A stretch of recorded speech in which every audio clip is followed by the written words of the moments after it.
And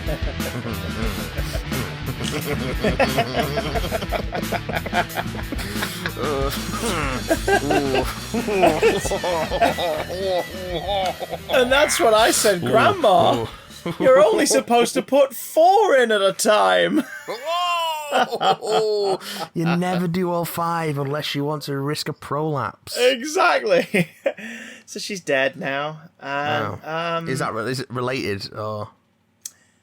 The police are still deciding, really. Okay. It's not an open and shut case, but it is an episode of the Big Damn Cast. Hi everybody. Welcome to the weekly podcast where we dish out the nerdy news and geeky gossip, all the things fit to occupy your time before we all die approximately in about 2 weeks. Yep. My name is Chris. Do you remember Rhodes Johnson? My name is Matthew. 2 meters apart. 2 meters. 2 meters at all times. That's not 2 meters, is it, Darren? It's not 2 meters, is it, Mabel? Yeah?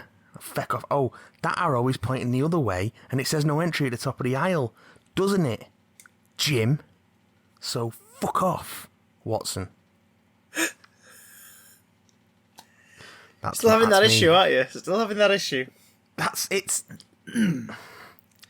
We share a few supermarkets because we live nearby to each other, and we both share like the big supermarket, pretty much. Yeah. Have you been in the big supermarket recently? I was there yesterday. I was there last night.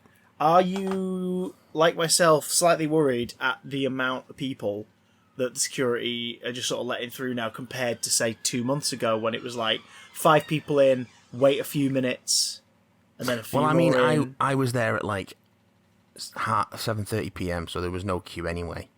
Oh, well, that's a good sign, because we are going for our first evening shop tomorrow, and that's reassured me slightly.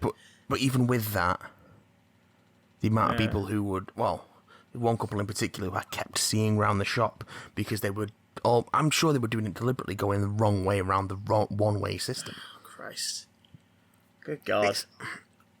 It's one of those little minor acts of defiance, like the "no, I will not wear a mask" business. Oh Jesus! Like the, "No, I will yes, not I will. In my house" I will take business. hydroxychloroquine. I'm taking that. I will wear a mask, but I'll take the medicine away from the people with lupus who need it because infomercials on Alex Jones' show told me I should take it. By the way, I'm the president. Good God. If anyone was offended by the stuff, and my enemies are in power. Yeah, if anyone was offended by what I just said, don't stick around because I have a feeling you'll also be offended by some comments I have to make later. See the thumbnail, see the title. Get into it. See that thumbnail and the title, folks. Don't stick around if you think you're going to get butthurt. So don't stick around if you think you're hard enough. And not in the fun, and not butthurt in the fun way. No. So well, I think first off, you wanted to address something that keeps popping up. On streams and such. I've been streaming, Matt. I've been streaming from every orifice, but the hospitals are all full for some reason, so I can't get an appointment. Sorry, you seem to be in good spirits at least. Yeah, well, that's mostly due to what I'm drinking. As long as you're replenishing your fluids, you'd be alright. Yeah. I love replenishing my fluids. Get some Diarylites, make sure you're getting those electrolytes, and you'll be fine. I started drinking last night, actually, genuinely, when I started consuming into my system. Whatever you could get your hands on, probably. Yeah. I was trying to get a way to get light into the body. It was Jack Daniel's limited edition commemorating Frank Thomas Bobo, who's a part of, I guess, like the history of Jack Daniel's itself. It's a master distiller series, so it's charcoal mellowed ever so slightly differently from your standard. It's not that much different, but just enough that it's a limited series. I was bought it as a gift at like Christmas, and I went, I don't want to touch that because I don't want. It's obviously for special occasions. And then last night I went, I want some whiskey. I'm gonna open the Bobo. I'm popping my Bobo. What? It was really bloody nice. What choice do you really have? Nice. What choice do you have other than to pop the Bobo? One must always pop one's Bobo when given the opportunity. Pop that Bobo. Pop that Bobo where it came from. Also help me. But so whilst drinking and gaming, it was one of those instances where I'm getting a lot of new followers at the moment who are coming across from the games categories, Which is lovely. Which is nice, and it's it's lovely. But you get a lot of people who just like are searching through to see who's playing a specific kind of game, and a lot of the time they come in and this obviously isn't everybody, and we've got lovely communities over on our streams and they're building up and they're great. But there were some new people repetitively over the last couple of days bringing up the PS5, and specifically its backwards compatibility feature. And it's weird because I remember us talking about this a few weeks ago when the specs were released, and about the fact that the console isn't backwards compatible in the sense that I think everybody's going on about. But they're all talking about it being a piece of hardware that can play your entire library. But I just wanted to I wanted to bring it up because what backwards compatibility means, though. Yeah, well, exactly. Like to me, that's what I've always thought. But I think that's because I still have my head in the older generations. But it's never what backwards compatibility means, because even in the PS2 days, PS2 didn't play every PS1 game. The vast majority of them, but there were the odd outlier. Is that so? Yeah. Oh, I did not know that. It's the same thing with all sort of, even if it is hardware assisted emulation, there's always going to be edge cases. So, and it was. That's what I like to. That's what I like to do for a few days before I eventually pop my Bobo. Oh God. But even the PS3 models that were backwards compatible went through a couple of revisions where the first ones were hardware backwards compatible. Yeah, that was the initial release, wasn't it? With the separate compartment and everything. The initial release in the US. Yeah. There was a limited run over here, wasn't there? I'm not finished. Kind? I'm not finished. Oh. I'm getting there. Oh. I'm getting there. Oh. So the initial one had hardware in it and was backwards compatible. Yeah. It had PS2 hardware in it that was backwards compatible. And even that didn't have a 100% compatibility rate. I did not know. And then that lowered again with the next revision, which was the first one that was released in Europe, which had less PS2 hardware in, and it was only about 60% compatibility. Yeah. Okay, I was not aware of that.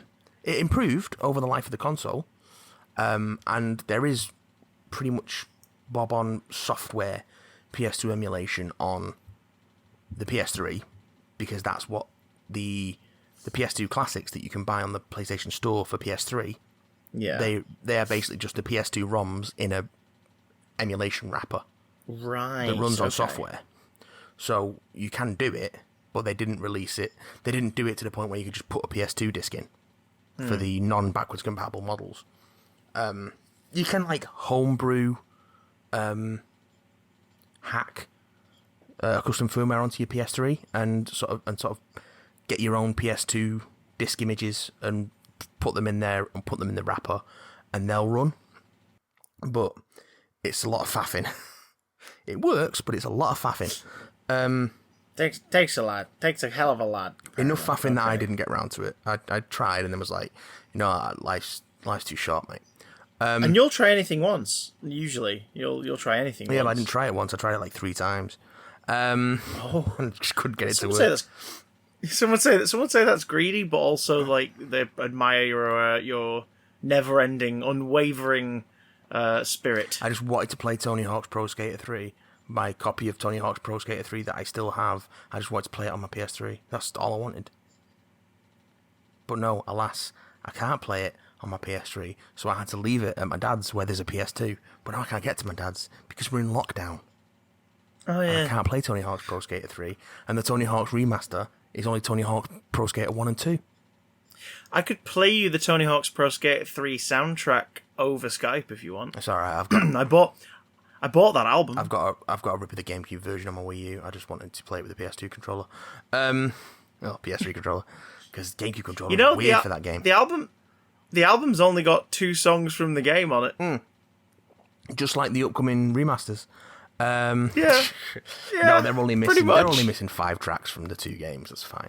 It's licensing. That's music licensing for you. That's the copyright, folks. That's the copyright. So, yeah, the PS4 is going to be backwards compatible. The PS5, sorry, is going to be backwards compatible with PS4 games. Right. Not everything will work out of the gate at launch. Right.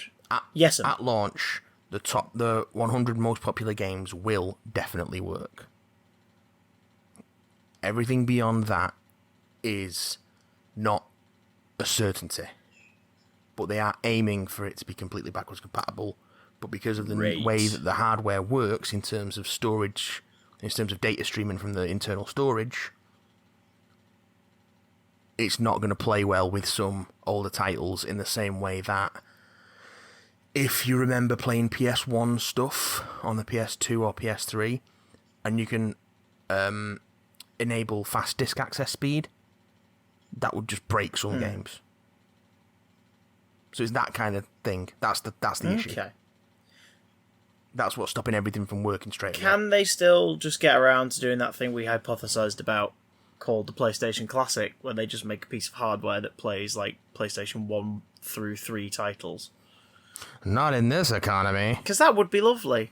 Like, just, hey, here's a new console, it's 250 quid, and it plays an entire 3 generations, and it's nice and simple and straightforward and small and beautiful, and there you go, you've got it, and you can play all your old games. You don't have to keep hold of all this stuff. Congratulations. Christopher. Yeah. That is literally never going to happen.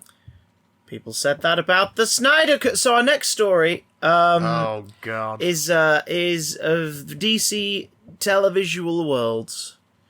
The film worlds of DC Dreams. comics, Detective Comics. Detective Comics. Batman, Detective Comics. Ruby Rose, star of, I was going to say stage and screen, but I have no idea what her theatre background is, if there is any. So, star of screen. Ruby, Both Rose. Big and small. She has just announced, or rather, the statement has been put out by the CW, and Ruby Rose has released like a little statement to go alongside it, that she's leaving Batwoman. Season 1 will be her one and only season as the title character. Of course, she appeared in Arrow and a crossover prior to this, so she had, you know, she's the Batwoman of the DC CW universe. She appeared during the Crisis on Infinite Earths crossover. So she is she's established, but is leaving.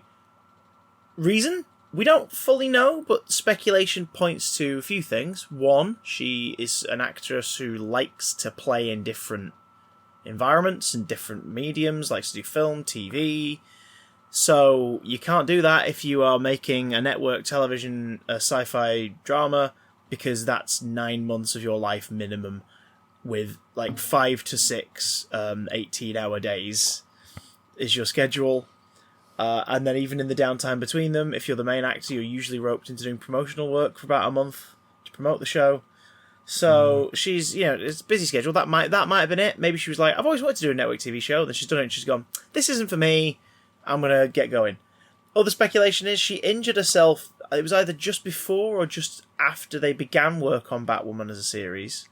Well, that part's not speculation. She did injure herself. herself. Oh, yeah. Oh, sorry. The speculation being that perhaps because of that injury, she's never really fully recovered from it, or has never felt comfortable after it to keep up such a grueling schedule and do stunt work and all this, that, and the other.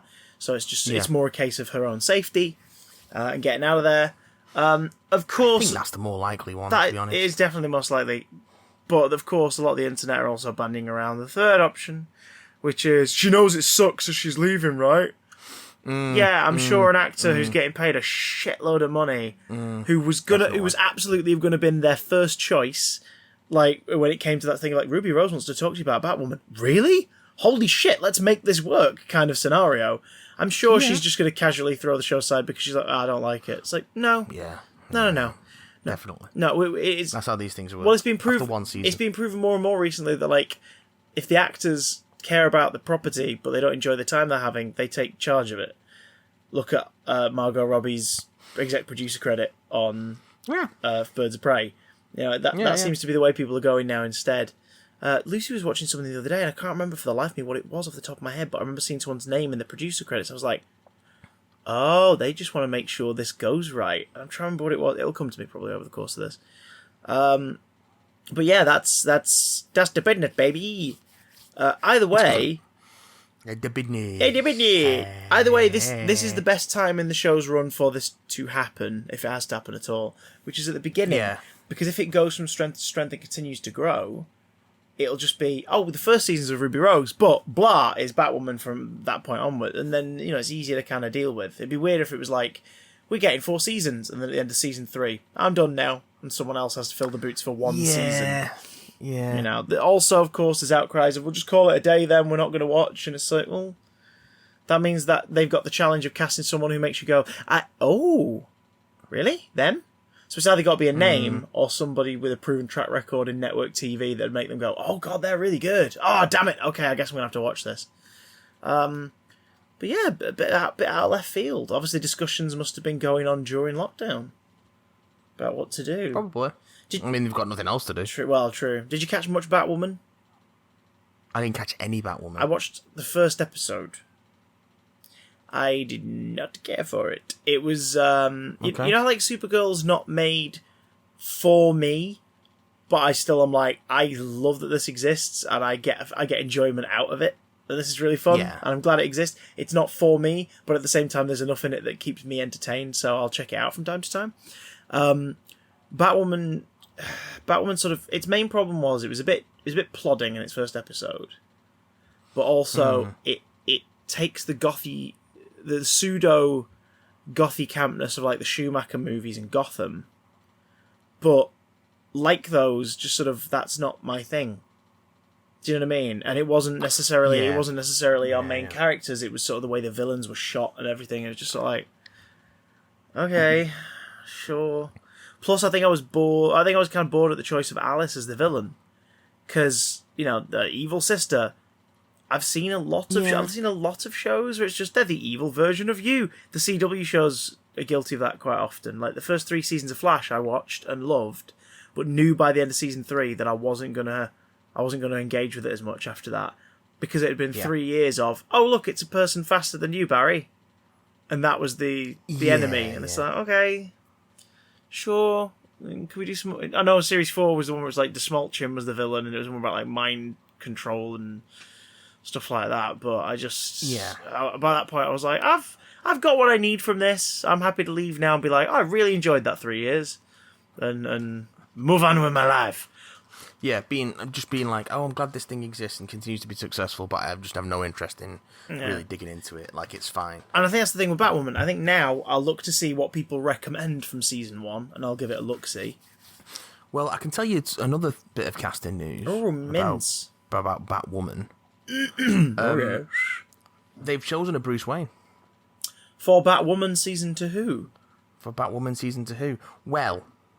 Oh. I'll rephrase that. So the main villain towards the end of the season is Hush. Of the first one? Yeah. Okay, so Thomas Elliott. Right, okay. Yeah. Which means someone's been playing him. Is that the reveal? Gabriel Mann's been playing Hush, but he's been hushed. He's been bandage-faced. Okay. All bandage-faced, eh? Yes.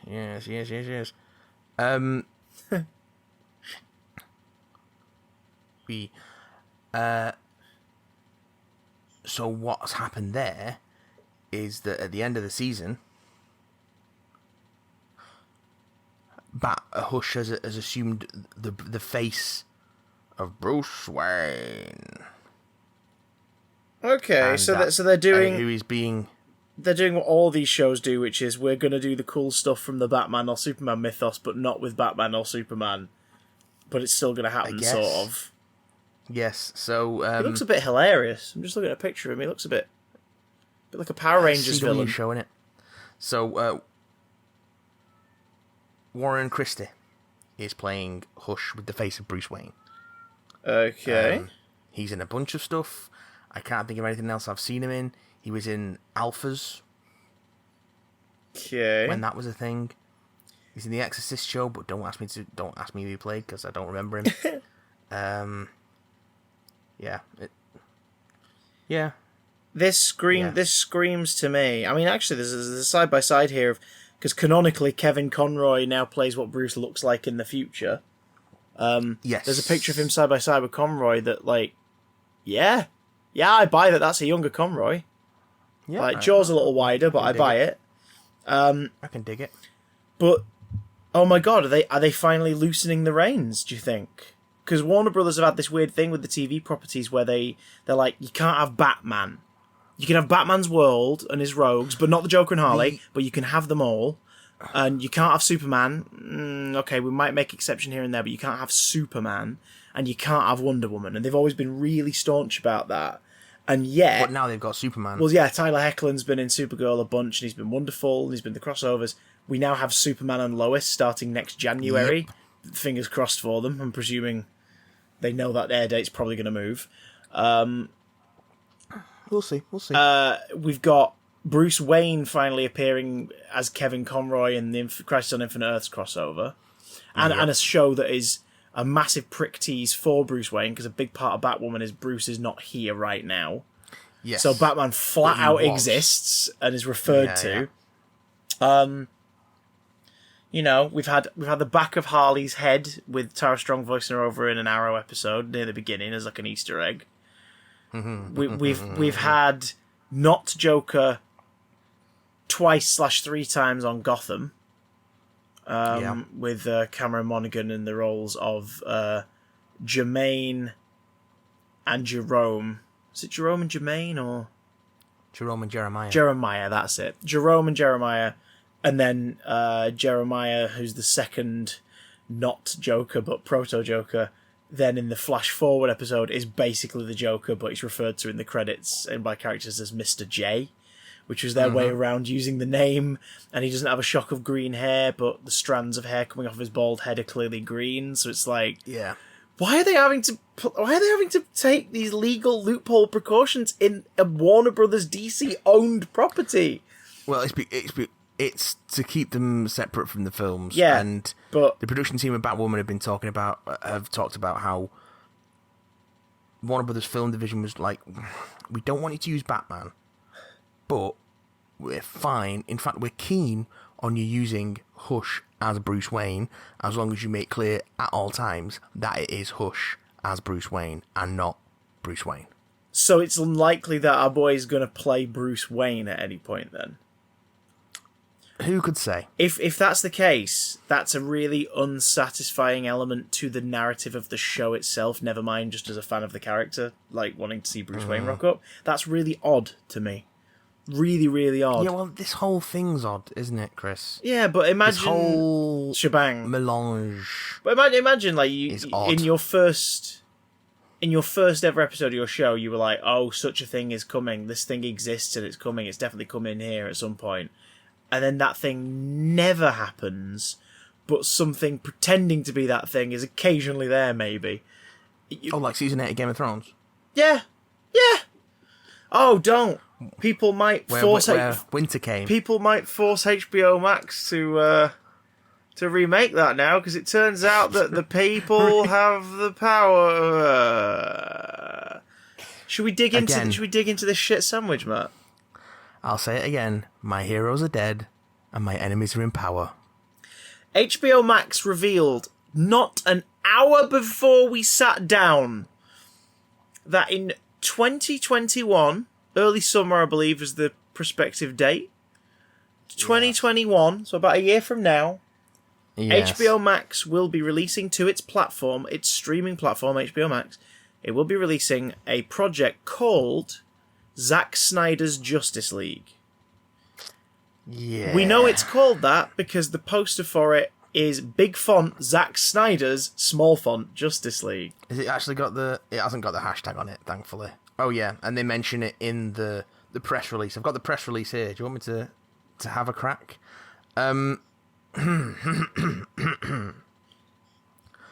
After global passionate fan calls to action and the hashtag Release the Snyder Cut movement, HBO Max and Warner Brothers Pictures announced today that it would exclusively world premiere Zack Snyder's director's cut of the Warner Brothers Pictures DC feature film Justice League in 2021.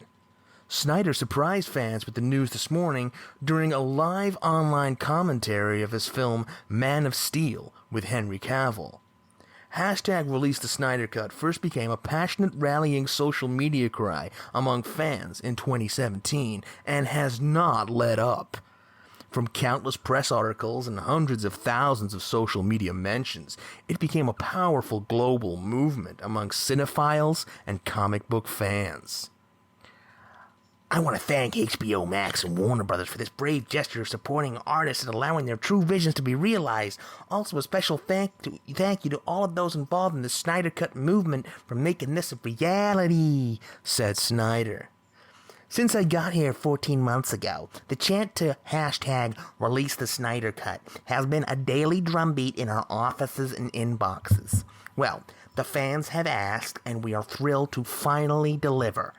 At the end of the day, it really is all about them, and we are beyond excited to be able to release Zack's ultimate vision for this film in 2021. This could never have happened if it weren't for the hard work and combined efforts of the teams at HBO Max and Warner Brothers Pictures, said Robert Greenblatt, chairman, Warner Media Entertainment, and direct-to-consumer.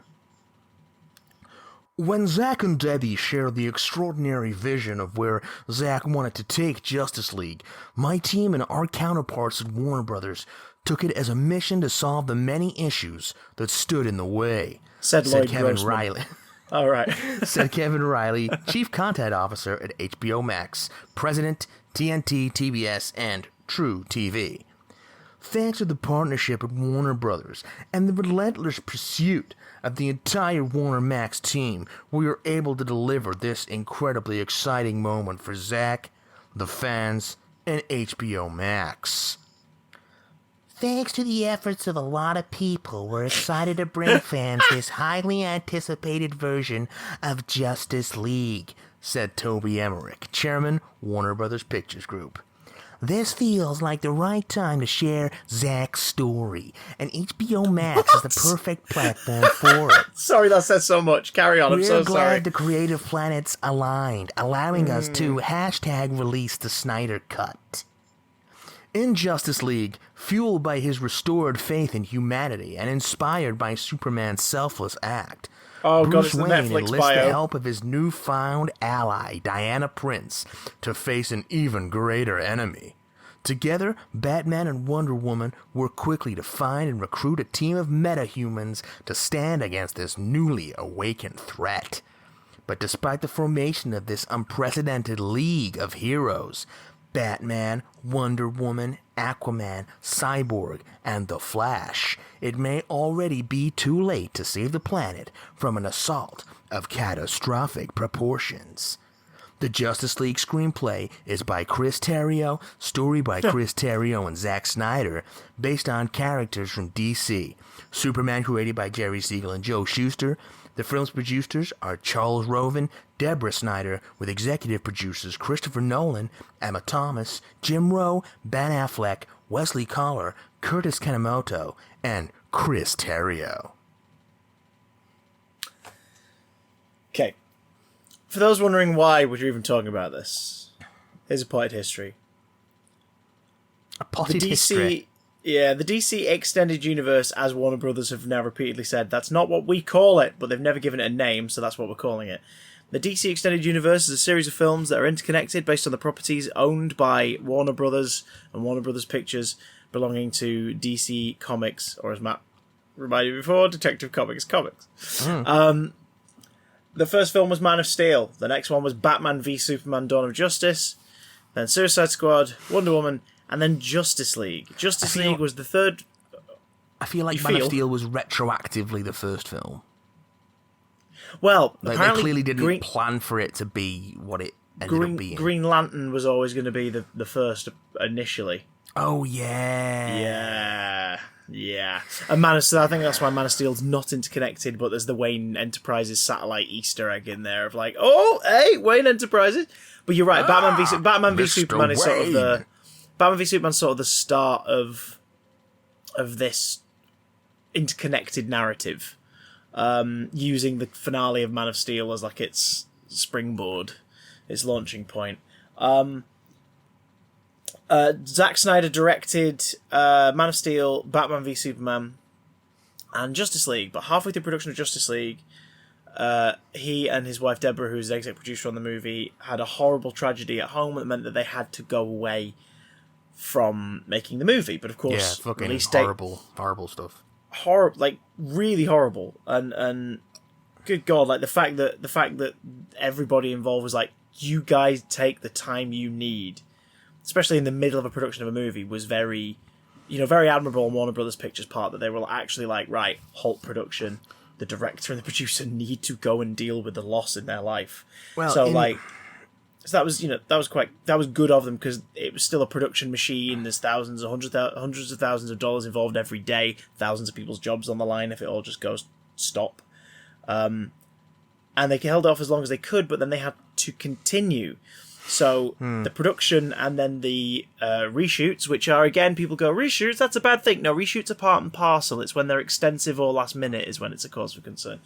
Yeah. But the continuation of the shooting and then the reshoots were overseen by Joss Whedon, a writer-director who Warner Brothers had been in talks briefly for a Batgirl film, but even prior to that, a Wonder Woman film. But it's most likely the reason they brought him in was because they'd been in talks, and this guy was the director to deliver the first big superhero team-up movie, Avengers, or Avengers Assemble, for Marvel and Disney and Paramount. So if you're going to get somebody in, Disney. If you're going to get someone in to helm your not Avengers movie that's basically an Avengers movie, someone listening to that's going to be like, how dare you say the Justice League of this, that, and the other compared to the Avengers? I'm not. I'm just saying, Marvel got there first doing this experiment as a serialized storytelling thing for cinemas, in such a wide way. They did it first. Justice League was always going to feel like a copy unless it was done very differently or started with Justice League. Yeah, it's got big shoes to fill. Yeah, smart way to do it is, like, if you have to get someone to fill in the gaps and finish it up, bring in the guy who did Avengers. Smart call. Genuinely smart call. But Joss is working with a movie that already mostly exists. A movie that even prior to the Snyders leaving due to the personal tragedy was in a production limbo anyway. It started principal photography around the time Batman v Superman was released and was a 2-part film, Justice League Part 1 and Justice League Part 2. Due to the reception of Batman v Superman, a very financially successful movie, but due to the reception of that film... Yeah, critically bombed. Yeah. And with a lot of audiences as well. Yeah. Passionate fans, and again, if they enjoy it, great. If you enjoy it and tell people they're wrong for not enjoying it or act like a dick about it, you're a dick. So they went, right, Zach, we're not doing this experiment, we can't risk it, so it's one film now. So a bunch of pre-production material was suddenly scrapped, a bunch of things were condensed together, and it was announced that it was going to be one film coming out the following November. So already his vision, as it was for the film, him and Chris Terrio, was compromised. Then he has to, last second leave the project, and another director has to come in and keep the ship sailing and keep everything working. And he's going to have his visions for it. And it sounds like Warner's also said to Joss, hey, Joss, you have ideas. You made this work before for the other people. Could you just take 1 second to pause and kiss my wife? Hi. Sorry, Lucy just brought me a cup of tea. Love you. I couldn't see because it's so dark where you are. Hey! Ninja lighting. So, he had to pick up the pieces, but also they're like, you know what this is all about. You've done this before. Do you have any notes? Yeah. We've received a lot of criticism for 3 of our 4 releases in this series. Man of Steel, not so much as the others, but it still received a lot of kickback. Batman v Superman, absolutely. Suicide Squad, definitely. Wonder Woman, mostly universal praise. So, can you give us a guiding hand here, Joss? So he did. He was honest. He said, it's a bit bleak. It needs a bit more humour. It needs to be a little lighter. In some cases, like within the set design and the scenes and the exterior shots. The first trailer for the film shows them outside the Superman monument, alongside the Superman monument in pitch black. The finished film has that scene in broad daylight, which means extensive reshoots or taking green screen footage that already exists, because a lot of it was all done on green screen, and changing the lighting in post-production. So more money was spent, but he got the film finished. Justice League comes out in November 2017 and is, by all accounts, a film? Question mark. Opinions vary. If you enjoy it, great. Power to you. We wish we did. But both of us collectively thought it was shit. Like, just really, really bad. I can confirm it is not better on a revisit. Yeah, so we revisited it recently because I wanted to sort of show to Lucy on Amazon Prime. I was like, it's on Amazon Prime. Can I just show this to you? I want you to know why I was like, oh god, when I saw it. And she went, okay. And over a couple of attempts, we finished it. And she was like, please never show that to me again, and also buy me like the biggest present for putting up with that. I bet she's really looking forward to this then. Oh god. Well, here's the thing. There are things that work in it. And it's up for debate whose vision it was, these things. The last 20 minutes gives us a Superman that finally acts like Superman. Yeah. Like, Henry Cavill gets to finally be an inspiring, really, like, happy, suave hero who's both a badass and an absolute gentleman. Charming actor gets to be charming. Shocker. Exactly. They cast this guy. They cast the guy who could be a perfect Superman and finally give him perfect Superman material. But it feels too little too late as a whole in the film. The people who love their Elseworld sort of stuff, who are obsessed with the idea of a dark Superman, get a version of that. Which I don't understand. I do not understand that obsession. I don't understand it as an ongoing thing, but, you know, as the occasional thing. Like, I enjoy Injustice Gods Among Us. I like Red Sun. There you go. That's kind of it. I also like Bad Superman, a.k.a. just grumpy flicks peanuts at a mirror Superman in Superman 3. But his outfit's just a little bit duller. Drunk Superman fighting Clark Kent in a parking lot. Because here's where we are. Boy. But you know, that box gets ticked for people because the newly resurrected Superman, spoiler alert for a 3-year-old movie.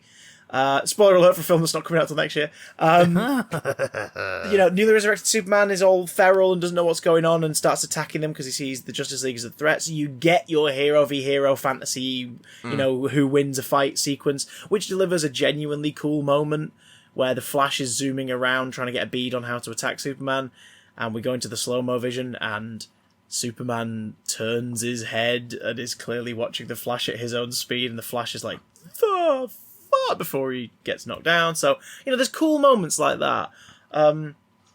Like, there's some stuff that's badass and some stuff that's ridiculous. We don't know whose is what, but the people who are really passionately fighting for the DCEU and telling the internet they were wrong about Batman v Superman and they were wrong about Suicide Squad, even though it's opinion is subjective, nobody's opinion is wrong, you jackasses, stop being jackasses. They were not happy that the film was not received well. Yeah. There didn't seem to be an outcry from them at the time as much as after the fact. But they weren't happy the film wasn't received well, and they went, right, it wasn't received well because this wasn't Zack's true vision. And we want that film. We want that film to come out. Give me one vision. That seemed to be their thing. Their idea was, the world didn't like it because it wasn't good. It wasn't good because it wasn't the film that was being made. It's like, right, well, hang on. What? So, yeah, the rumour begins of the Snyder Cut. We go into great detail on how that rumour developed in a previous episode. Look for our Justice League and War of the Worlds episode from, I think, November, December last year. We go into a lot of detail about how the movement developed and evolved. Yeah. But ultimately, hints were dropped by Zack Snyder that he had a cut of the film that was different from the theatrical release. What that means is he had a test cut of the film as it was, because a lot of directors and editors edit whilst the film's being made. Like, they make the time to do it. They're on set all day, and then on, like, the Sunday off, they go to the editing suite, they're like, right, let's start editing the dailies from this week, let's do it. Yeah.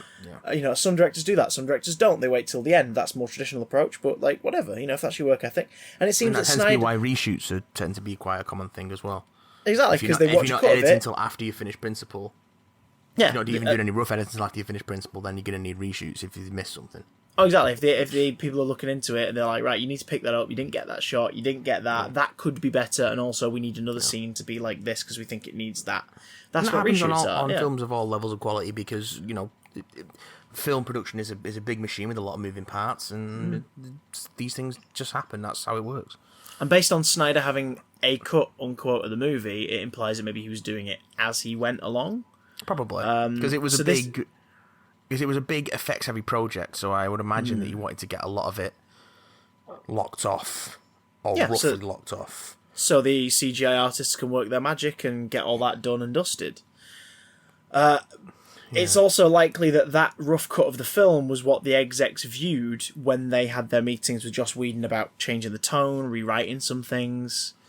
So there is a cut of the film. Now, yeah, rumour is it's about 4 hours long.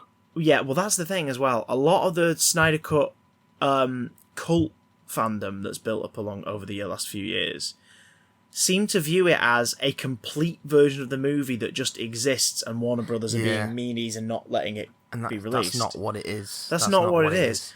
As we talked about in our last episode where we discussed this, it's not release the Snyder Cut, it's can we have a look at that cut you've got, please? Because we're all curious. From what people are saying about this, it looks a bit more like they're going to actually go back and do some work and sort of quote-unquote finish some of this, because they're looking at... It's unclear what form it's going to take. Some people are saying it's going to be like a 4-hour-long film, or maybe they're going to split it into 6 chapters, and sort of so you can dip in and out of it, and maybe go full Shada 1992 and just literally turn it into a pseudo documentary film edit where it's like, here's what we would have done, and here's what we would have done, and this is what this is about, and that. Weirdly, I would watch, because I'd just be intrigued to be like, so what sacrifices were made along the way? Did the original version seem like a more entertaining watch than the version we got? Like, did the version we got actually improve on a lot of what was there in the first place? And they just don't realise that, they had a better thing going on release, which wasn't a great thing, but could be better than this. It's looking... Sources differ, but it looks like Warner Brothers / HBO are looking to drop about $20 to $30 million on this. Yeah. Which, so this for something that's already mostly shot, is quite a bit. Yeah.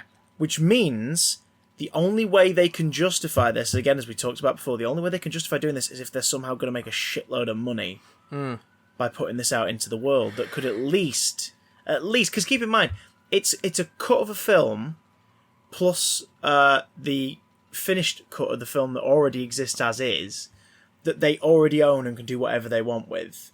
They're just spending like a fifth of its original budget, if that, to add bits to the existing footage. Because you just know there's going to be a Richard Donner Superman 2 cut kind of thing here, where they're going to have to use some footage from the Whedon completed cinematic release. I would imagine so, yeah. To fill in some gaps, because it's also quite likely that, like, we don't know if they're filming new things for this. I don't think there will be.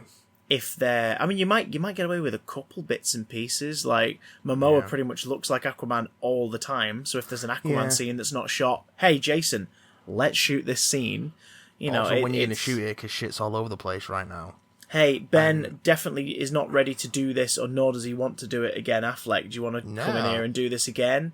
Hey, no, Ezra Miller, have you finished choking fans? Can you come over here and... hey, Gal Gadot, you ready to be directed by the person who, in 2 movies, made you look kind of crap at your job, and not by the lady who made you look like an absolute badass and a really enjoyable, relatable character? But anyway, it's exactly, are they going to go and shoot new stuff, or are they going to just finish up as much as they can on the pre-visual effects sequences and use CGI to fill in the gaps and use what they've got? That's the thing. It's what's being presented isn't, and I think that is where the internet is about to become unbearable. I'm so tempted to mute #release the Snyder Cut on all social media, because I think that's the thing we're getting to. The thing we've sort of not said yet is because we're not annoyed about this because we don't want to see good movies come out, and we don't want to see directors and writers get to fulfill what they had in mind. Like, I'm not. We don't want to shit on a Justice League movie, nor do we want to watch a Justice League movie that we don't enjoy. I don't we want want to stop to it enjoy existing. These things. Like I gain or lose nothing from this thing existing. What is annoying about this is that it is going to be seen as a victory, and already is being seen as a victory by the most toxic and just troll heavy, docs friendly. Just plain horrible portion of the fan base. Like, there's no. It's a group of people who spent the last 2 and a bit years just spewing hate and abusing people online because they want a version of a film that wasn't shit. And they will. It's weird. Like, there's Renegade Cut did a really interesting video on like the toxicity of the DC fan base, and like how they have to keep changing their narrative because they. I should keep said and Star Wars, which is also true. Yeah. But not the narrative of the films, but the fandom has to keep changing the narrative of how they feel about the films. Because they can't ever be seen to be wrong, or else their whole argument crumbles. So they have to pretend to love something until they have a reason to say that they didn't love it, so they can demand something else. And that it's a sort of never-ending chain of that. The thing that the Harley Quinn cartoon took the piss out of recently, which is even more hilarious because you know the people at Harley Quinn were probably aware that something Snyder Cut related was about to actually happen, and they went, "Do you know what? We're still going to take the piss out of the people who've been shitheads during all of this." Like, which is awesome. But you know those people are now going to be weirdly empowered and be like, "See, the Harley Quinn cartoon's garbage because they were taking the piss out of us, but DC know what we want, really." And just, oh, God's sake, just... and it's like it's a snake eating its own arsehole. It's not snake eating its tail, it's a snake slithering up its own bumhole. Yeah, just continuously slithering up its own arse. Yeah. Just like a shit circle. And that's what's so upsetting about it. Because, like, fine, give Zack Snyder the money he wanted to finish his dream project, and then everyone gets a Justice League movie, another longer Justice League movie. It doesn't matter if it's bad, it doesn't matter if it's good. Like, it's there. If you want it, you got it. Whatever. It's there. I have no animosity towards this thing existing. What I have animosity towards is all the shitheads who are going to take this as a victory and a justification. Like, people are going to be emboldened by this to be shittier online about things that don't matter. And I just... It's just a lot. Everybody who's said release the Snyder Cut of the last 3 years. This is the decent human reaction you should have. You know that gif of Antonio Banderas looking at a laptop, seeing some result that he's clearly very happy with, and just sitting back, smiling and biting his knuckle? Yeah. That's all you need to post on Twitter. That's it. And then close your app, go and have a drink, turn to your friend, your partner, your son, your daughter, whatever, someone who knows that you really want to see this movie and go, "We're getting it next year. Isn't this cool?" And leave it at that. Leave it at that. But no. You know that at least 50% of that community are going to use this, as you say, as an excuse to be shitty and nasty to people. Like, Joss Whedon was trending today on Twitter. Earlier in the day, he was trending because More 4, whatever, the Channel 4 subscription catch-up service, have said that they've got the rights to Buffy, and they're going to put all of Buffy on their streaming service. In what appears to be they're the streaming service in the UK that's being really kind of like, hey look, we've got stuff, we have stuff. They're really trying to battle against the Disney Plus love that's going on at the moment by going, we also have things, come to us please. And you know, and Buffy's a great big get. It also shows the staying power of that show. Here we are in 2020, and a UK subscription, not even a subscription service, a UK catch-up service for a channel is going, we've got Buffy, and it's trending in the UK on social media. Amazing. Joss Whedon's still trending this evening because now it's just full of people telling him to go get fucked. We're going to see the proper movie. Like, that piece of shit you released is... And it's like, wow. It's just... He finished a movie you're clearly very passionate about because he had to, because of a personal tragedy for the dude who you apparently love so much, you're sucking his dick through the internet. Like, you love him so much that you want to fillet Zack Snyder, and yet everyone who helped Zack Snyder's project get finished, regardless of what you think of it, you're now talking to like they're a piece of shit. What is wrong with you? What is wrong with you people? It's so stupid. It's just... It is an encapsulation of the toxicity of the fan base. And we see it... It's not just a DC thing. We see it with... We've seen it a lot recently with Doctor Who fan base. And you see it across all sorts... all sorts of online discourse is becoming increasingly toxic. And this is pre-lockdown even. You know? As people... It's not because everyone's stuck indoors. Yeah, and this is... And it just... People are going to be emboldened by this. People are going to take this as a justification for the shit that they talked to everyone. But also, there's also another toxic part of the fan base that are already complaining about this. Because it's not the real Snyder Cut. Exactly. Those people will never be happy. Because they've said they're never going to get what they want. Because it doesn't exist. Because they've imagined something. Like, this is them in their head. They've created something. Yeah. Doctor Who fans, you remember when you started to see the Time War and hear the Time War, and for the most part, a lot of you went, it's not as sort of grand as I thought it would be. That's because the Time War in your head that was teased and hinted at by Russell T Davies and his era of Doctor Who, where it was sort of very loosely described, and you heard all these really odd and brilliant Lovecraftian kind of like scenarios, like the Dalek Crucible. Davros hasn't been seen since the Crucible flew into the jaws of the Nightmare Child, and all these sort of things. You're like, what is that? Like, what? Something happening at the Medusa Cascade. It's like, what's the Medusa Cascade? Like, what are all these things?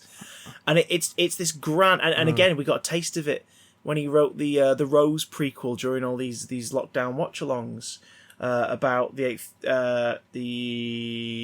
Who's it about? It's about the eight. Oh yeah, because it was a prequel that was written. He'd written to be released years back before Moffat revealed that 8 turns into the War Doctor first. So it was basically Russell writing the final moments of the 8th Doctor before he turns into the 9th. It, again, it alludes to all these adventures that we're not going to see. But all the pictures he paints, you're like, what is that? That sounds amazing! Like, the only thing he describes is that Gallifrey is using a fleet of Scaros and Earths from parallel timelines as catapult fodder to throw into the Dalek Armada. Yeah. And you're like, even that, even though we can kind of picture that, we still can't quite comprehend that. That's mental. Like, he paints a better picture by not painting a picture. And that's what the Snyder Cut is to a lot of people who've been campaigning for it and thinking about it and getting tattoos for it over the last few years. It's an unreachable thing, because even though Zack Snyder's Justice League is coming to HBO Max next year, in whatever form it is, documentary, recreation, miniseries, 4-hour film with CGI completion, it will not be the thing they've wanted. Even if they do a really good job on putting together this thing, and they do a Richard Donner and go, here's what Zack wanted to do with the... Because maybe that's what it is. Maybe it's here's what he wanted to do with the 2-film version that we didn't get to make. We're going to spend a shitload of money to put in these extra scenes. Amazing! Awesome, cool, great. If it makes people happy, fantastic. But you just know it won't be what they want. Because it never will be. Well, and even for me, like, even from the perspective that I've got of, oh yeah, we're allowing someone to complete their vision. I don't see how adding another 2 hours to the Justice League that we got is going to improve that film. Like, what? Well, exactly. That is the thing. That is the thing. It's, and again, opinion subjective. There are people who genuinely enjoyed it, and there are people who enjoyed chunks of it, and there are people who don't see why people have a problem with it, and that's fine. And as long as you don't attack people one-on-one for enjoying it or not enjoying it, think about it how you will. But we, from from critical standpoint, from an objective standpoint of people who know how performing arts and theatre and film work and what makes good, technically good film, and just as fans of DC and fans of the Justice League and fans of these characters, we were both like, this is just shit. It's just not fun. It's not enjoyable. Hearing that there's going to be more of that same thing, also, I'm the same as you. I'm like, what, should I be excited for that? Yeah. I don't think I should. If you were telling me that they were making a brand new Justice League project, and you teased us a bit of story, you might win me over. You might make me go, well, that one actually looks like it's up my alley. But more of the same of the thing I didn't enjoy? I don't want that. I don't want that at all. No. I tweeted out from my Benny account because I didn't want the ats and responses on my Twitter account, but I thought I have a fake Twitter account pretending to be a character I played on TV once. I'm going to have him tweet it. And he tweeted out, I genuinely hope the hashtag release the Snyder Cut folks get everything they ever wanted from the HBO Max release in 2021. Because imagine if you don't enjoy it. If it's not everything you've ever wanted. That'd be a waste of 4 years of your free time. Over a movie. It's just, yeah. I stand by my fictional character's point there. Imagine if you get to the end of it and you hate it. What are you going to do next? You're going to take that abuse out on something else. Yeah, that's all this is. It's just a never-ending cycle of... I've said it, guys. I've already said it. If you are happy about it, if you are happy it exists, tell your friends who you know also would be happy with the news. Just post the gif of Antonio Banderas biting his hand and looking really happy. Go to the kitchen, pour out some bobo, have a sip, and just enjoy the fact that you're getting a thing you wanted. Don't be a dickhead about it. Can I just say that when you say bobo like that, it's really upsetting me. Bobo. It's really upsetting me. Would it upset you to learn that they're just spending that 30 million on more mustache CGI technology? It wouldn't surprise me. I'm not sure if it would upset me. Hashtag release the mustache cut. To be honest. That's what I want. Now, yeah, I just hope they just leave his mustache on and it just comes and goes. That would be inexplicably. Well, no, because all the mustache stuff was post. Yes, it was. It was all during the reshoots. So this will all be pre-mustache stuff. Well, I imagine he's probably going to utilise stuff from the reshoots if there's a purpose to it. Like, if he can get something from it, i.e. Affleck does not want to come in, so quickly let's superimpose him from that shot into this shot. Do you think there'll be some Revenge of the Sith CGI? Are you kidding me? Godot is fighting fit and could absolutely shoot some new stuff. Momoa has never looked any different. He could shoot some stuff.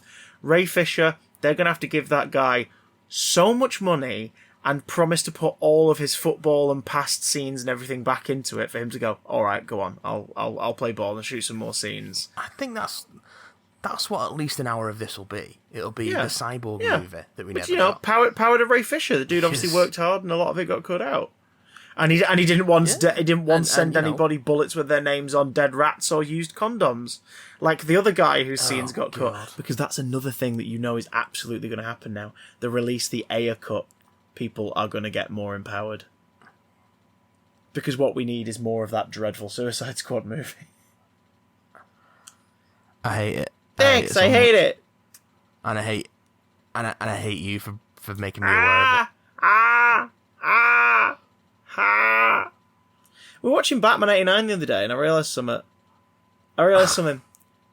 The perfect version of, that terrible Suicide Squad shot where the Joker's lay out in his penthouse apartment with no furniture, surrounded by a hypno swirl, a jam roly poly, a Swiss roll swirl of knives in the floor, all laid out intricately from the middle of the floor, and he's sort of laying between them in a way that suggests that, so he's just spent hours intricately laying them out. I want to see the 20 minutes of the Joker just walking around, watching YouTube on his phone and delicately laying every knife out just so he can lie down when it still comes in and be like, oh, I'm sad and look at my knives. But the impact they wanted that scene to have is done 20 times better in Batman 89 when after he's cut out the photo of Vicky Vale and he wanders off singing da, da, da, da, da, da, da, da, to himself, the Joker, you cut to an almost bird's eye view of the room, and the table where he's making his scrapbook, there are cutouts all over the floor of deformed corpses with rictus grins from the Cordo Maltese photographs all over the floor. That is 10 times more frightening than Leto taking his time out to lay his knives down to get the fucking Instagram post made of him with all his knives. It just... Joker in that film is 10 times more frightening than anything the Leto one ever attempted. He fries a guy to death with a hand buzzer to the point where his skin melts off and his eyes clearly pop. And then he has a conversation with it. It's so good.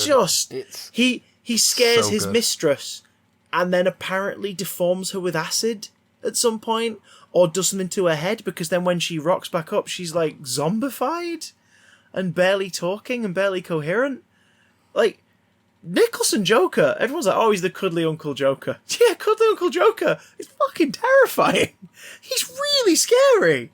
He holds a city's hygiene hostage. Yes! That plot is the best Joker plot in a film. It's the most Jokery thing. I was thinking that very same thing in the shower. Like, what if I mixed this Head and Shoulders with that body foam, and they both had Joker products inside them? Like, I'd have to stop. I was just doing the shampoo. I was like, yeah, that Joker scheme in Batman 89.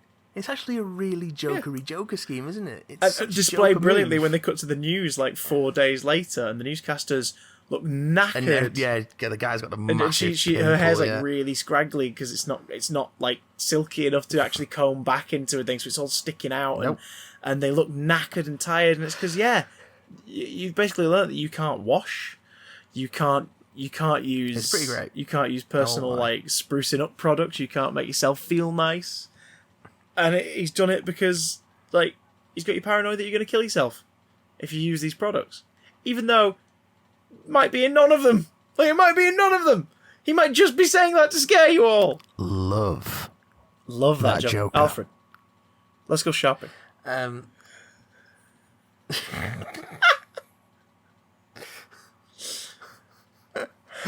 Release that Alfred let's go shopping cut.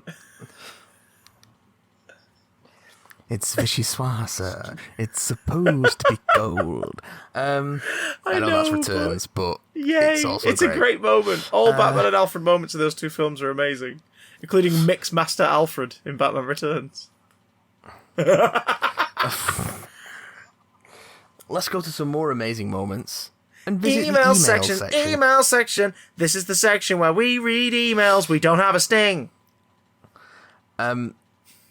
We've got a couple of memes from Ian, but I don't know how they'll translate onto an audio podcast. Do it as though you're a descriptive audio feature. Primeval memes. Oh no. Yeah, oh no. Including I can't describe it to you. It's just a thing. It's a thing from Primeval with some funny text on it. It's a meme. And Mario, you go into the email inbox and you look at it. That's do you want me to do that now? I could totally do that now, and share in your confusion. You can do that now if you want. Let's have a little. But I don't want to. It's not going to be. I'm recording on the other laptop. It's all good. It's all good in the hood. Okay. Let's see, shall we? While you're doing that, I'm going to read another email to you. Why is Ian's email titled Meat? Oh, that's another meme. That's not a prime meme. This is a picture of Billy Piper from Secret Diary of a Call Girl walking along the bridge near the South Bank. The caption says, "I seem to remember Series 1 opening differently."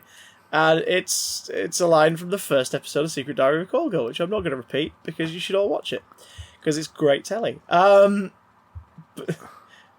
it's definitely not how season 1 opened. It's definitely not how Rose opened. Oh man. Anyway, enough giggly memes.